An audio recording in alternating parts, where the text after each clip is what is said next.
This Week in Baltimore Eating with Richard Gorelick. Join us here every Thursday at 12:30 to talk about everything food related in Baltimore.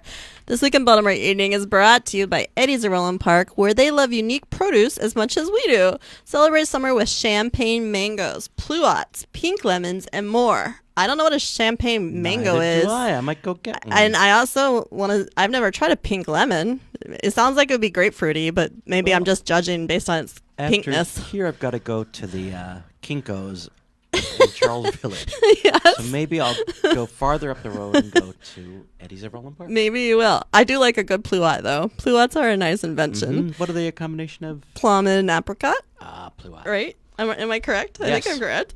All right. What's happening this week? Well, it's Baltimore County Restaurant. Now we doing that. Although I do think regular restaurant week is still happening. It is. You know, it's that extension week. It's built-in extension week. What a surprise. Oh, look. It got extended. You listed, helpfully for us, Amanda, some of the restaurants that are participating in Baltimore County Restaurant Week. And we like some of these restaurants. We've been talking a lot about Bluestone. We have been. Just because it's like my new neighborhood and I need to know where to go. And you think, I don't want to go to Bluestone. That sounds... But then you go and it's like, it's good. Bluestone's good. I think it is a popular spot. And then great places we know, like Linwood's. Success stories like La Food Marqueta, Cunningham's, Iron Rooster. Lots of good places. I kind of want to go to the Peppermill. My favorite. What's on the Peppermill's restaurant week menu? I don't know what's on their restaurant week menu, but I like to drive by and check their sign. And this week's sign said fresh halibut. Halibut's my favorite fish. If it's ever on a menu, I order it.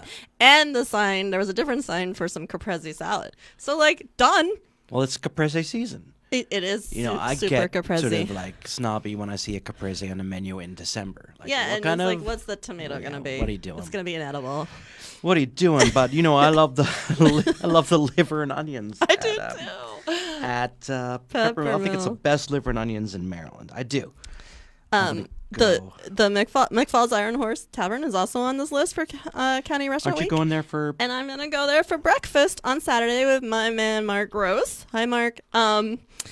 I saw the reason we picked it is because I like a good Benny, and I saw they have various Bennies, including a crab one, which is my usual go-to Benny. Right, we're talking. I mean, it's a nickname for Eggs Benedict. We're on a first name basis. Hollandaise. Me and the Benny. So hollandaise is the indispensable ingredient. You got to have a hollandaise. And usually a English muffin. Right. And then a poached egg. Yes, but then the traditional Benedict is Canadian bacon, right? I believe it is. Why is that the only place in American menus where they use that ingredient? That's weird, right?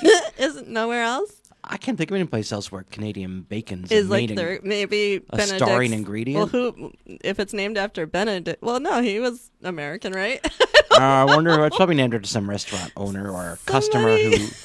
Somebody help us explain why go to the Benedict. kitchen and rustle up some of that Canadian bacon I like so much. But there's also really good vegetarian Benedicts. Yeah. It's all about how the sauce, you don't want your sauce to break or whatever that's called. Is it called breaking? Right, because obviously you can't make gross. Benedict, you can't make hollandaise to order, so you have it in a kitchen in some kind of container, but it has to be at the right temperature consistently. Yeah. And it's hard to do in it can separate. And then the other secret is the egg. I've had way too hard. It can't be hard. It can't be done. It has to ooze out a little bit. So tell us how you Benedict and where you're going for Baltimore County Restaurant Week. Richard, did you eat anywhere this week? I had a great lunch. I've been talking a lot about the corner pantry. You have on been. Falls Road. Which is funny because it's up the street from where I am now, and I still haven't walked in there. Well, I've had lots of doctor's appointments. I'm fine, by the way, at Green Springs Station. Stay out of the sun. That's what I'm telling you. That's my advice. The sun is not your friend. No. That's what Dr. Epstein, the dermatologist, says. The sun is not your friend. And so I'm paying for all those times I was in the sun in my youth, because I really don't go in the sun anymore. But we looked at some things and we're fine. They're all fine. Stop. Move on. I'm out there and I come back and I think in my zip car and I'll think I'll go to Corner Pantry, and it's so good there. It's so satisfying. They turn out so much good food every day. I don't even know how they do it. What are you eating there? Man, the other day I had what they call a skinny breakfast sandwich. but sounds like Weight Watchers, right? Yeah. So it's just egg whites, but on super good bread. So the bread's important. Oh, that is important. And then this will sound sloppy. It had kale and avocado, but finely chopped kale and avocado. I think that sounds really good. Kale was like the green on the top, and avocado was green on the bottom. It was really beautiful too. Was there any cheese involved? Good. Any what? Cheese. No. Oh, I hate a breakfast without some onions. cheese. Oh, that's yummy. Yeah. That sounds great. I think, sometimes the skinny egg white sandwich can be a sucker for suckers. But this was like, even if you liked yolks, you would still want to get this. I love me some yolks. So when you walk in there, do you order at a counter and then you they order bring at a it counter, to you? they bring it to you, and there's a standard menu on specials. There's also at lunchtime, you go into you spoon things out into a container and it gets weighed. There's got to be an easier way to say that. It's like a salad bar. It's like a salad bar, but not as extensive as salad bar. Okay, like a bodega kind of thing. If there's fried chicken there, get it. Well, so I found myself at Michael's Cafe, also in my new neighborhood. Right. I haven't been there in at least like 10, 15 years. I'm hitting all the hot spots in Michael's Timonium. Cafe. Yeah. Now, go ahead and talk because I want to add something to that conversation. Okay, good. So I just got a crab cake. It was a totally fine crab cake. You get to choose if you want 5 ounce or 10 ounce. You get to choose if you want it baked or broiled or whatever. But there was nothing. They didn't give me lettuce or tomato or They just a crab cake on a bun. Our former colleague at the Baltimore Sun and now restaurant critic Tim Smith reviewed it. Oh, recently? Yeah. He's been there. Oh, that's hilarious. I know it was hilarious. That's really funny. Why did he end up at Michael's Cafe? What readers are asking you for a review of Michael's Cafe? And he must have been thinking of me. He's like, we got to get Amanda to some locals. But fair enough that he did it. It's really weird, I think. But it was a pretty funny review. And if you can find it online, Tim Smith's Baltimore Sun review of Michael's Cafe. Did he have a crab cake? He didn't have a crab cake, and he didn't really enjoy all the food he had. All right. Well, anyway, so yes, I did do that this week. But prior to that, I did my little Philly foodie day of several of Michael Solomonov's restaurants that aren't Zahav, because Zahav is super hard to get into. Yep. And the best thing is most of his eateries are all in 2 blocks on Sansom Street. That's fantastic. So you just hop from one to other. So we started with Goldie, which is the falafel stand. Yeah. And I gotta tell you, it's just a tiny little place. You order falafel, you can get tahini shakes, which I thought was gonna be weird because it's a little sesame flavored, right? But it was like liquid halva. It was like I got a banana tahini shake. Really good. Do you usually mix with something else? Yeah. Okay. There's like chocolate mint. There's coffee. I get it. Yeah. I mean, you do taste that.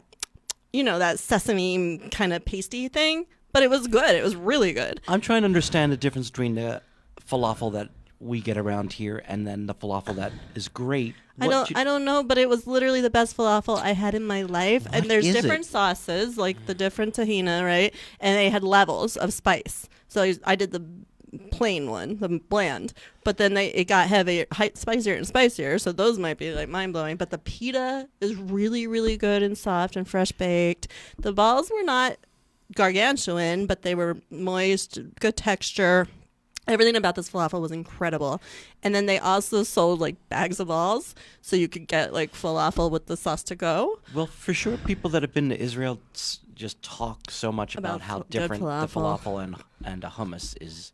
Yeah, it's a real thing. And this guy, he's Israeli, so he knows what he's doing, I like to think. You guys tell us if you've been to Goldie's and if you like their falafel best. Or where in Baltimore you think has legit falafel and hummus. The last time I had some good falafel in Baltimore was when the Sun still had its cafe. I loved their falafel. Right. Those falafels were good. And the Cipriana folks okay. have reputable falafel. But still, people are, those are nice people, but people keep telling us that we're not getting. It's not the real thing. These, I think, were very legit. And then we popped across the street to Dizengoff, which is his hummus-teria.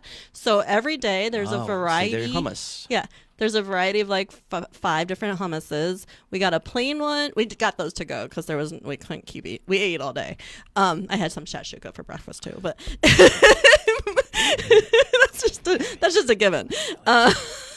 But so we got two to go. We got a regular hummus, and then we got one with like sweet peppers and eggplant on it, and they were incredible. And it comes with pita and Israeli salad. Also incredible. If you're in Philly, stop at Goldie in Dizengoff, and they're amazing. What's one thing people should Google for that adventure? The name of the guy?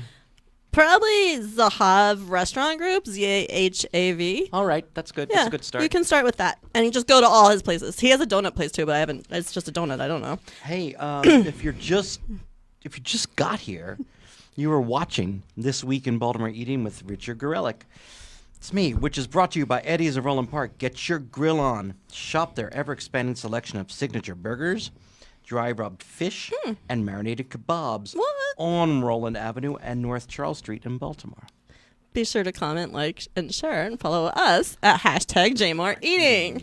So we had another really bad closing this week. Big closing. What is going on, Richard? I know, it's a thing. This is a dumb one. I don't like this one. Salt. Yes! Is closing. That was owned by Jason Ambrose, along with his mother. Oh, I forget her name. And for years. And Jason stepped out of the daily kitchen duties about 5 years ago. Mm-hmm. And I don't know what his ownership status was. I tried looking that up. But I read someone commented somewhere that he hasn't been an owner. I don't know if that's true. I think, but his attention has been mostly on his new restaurant, 1157, in Locust Point. I haven't been there. Oh, it's really good. Is but that's it really not good? the whole name of the place. It's 1157, and then the street name. Help us out. Yeah, but so Salt, first of all, used to be my go-to restaurant week place because it was like you got a good menu. It was a good choice. But it was also the first place I ever had duck fat French fries and I think truffle French fries. Absolutely the first place that had in Baltimore that was serving. They duck were fat doing French that fries before and truffle. anyone else in this They town. were doing a lot of things new. We never agreed here in United States about a good definition of what a gastropub was. So a lot of dumb places were calling It's a themselves weird word, gastropubs. too. But it has a meaning, kind of, in England at least, maybe as a chef-driven pub, a pub with a chef-driven menu. So it still resembles a pub, but at that place where people can gather, but it has a chef-driven menu. It's on a corner, maybe. And Salt was the first restaurant in Baltimore that was doing that, I believe. Pioneers. Yep. And this is a big shame. That's a big loss. Like, this is your corner pub. I mean, it was pretty fancy for a pub. But this is your corner restaurant in this North Patterson Park neighborhood. No, it might be Upper Fells Point, actually. It is Upper Fells Point. Oh, God, here comes the argument. I know. It's Oh, Upper boy. Fells Point. Don't I'm get pretty this wrong. sure. I would have called that Patterson Park, but I'm loose with my borders. It's pretty. It was pretty cool. We're gonna miss it. Yeah. They worked hard there all the time, keeping their menu fresh and exciting. Really good place. It was a go-to spot for a They long say they're time. keeping it open for special events. I don't know what that means. That's a little strange. It's a little strange. It's also strange how the bar is staying open at Parts and Labor. Yeah. Well, they need to just run out of booze? I guess so. It's a good thing. Maybe trying to keep some employees' jobs running a little bit longer. So in Baltimore, and I'm probably entirely wrong about this, but in my mind, Baltimore, we have all these like row houses that actually are bars with good food. Like Annabelle Lee, you can name any place. And Right. so in my head, I was always thinking that's what we should think of as a gastropub. Peter's Inn, like everywhere is some sort of a narrow house, sort of. I guess what happened with that term was that some places were defining themselves as gastropubs. Too many places were calling themselves gastropubs when they were. But you're right. I don't really know what a gastropub means. Were just. But I think Baltimore means its own term for those like row houses that are bars that serve excellent food. Good food, yeah. We need our own term for that. And I wonder what's happening with Peter's. We got to go check on. Yeah, we Peter's. need to get back with them. Is there anything else you wanted to talk about today? I don't think so. Just hope it cools down a little bit. Dog days right here. There we are. All right, so sign up for our new This Week in Baltimore Eating newsletter. It's going to come straight to your inbox with all the best recipes, food features. What are you waiting for? Go to jmoreliving.com/newsletters to sign up. This Week in Baltimore Eating has been brought to you by Eddie's Roland Park, now featuring pop art popcorn, snack and style with their Thai coconut curry, white cheddar jalapeno, or rosemary truffle. Those are flavors of popcorn? Yeah, they sound awesome. I need a snack and style. Thai coconut. I'm going to get some. Yeah, you're going to do that with your zip Which card. one do you want? I want rosemary truffle. Okay. All right. Visit eddiesrolandpark.com. Tune in next week. We will see you soon. Anything special next week? No, I don't think so. Just us. Just All us right. some more. See ya. Bye.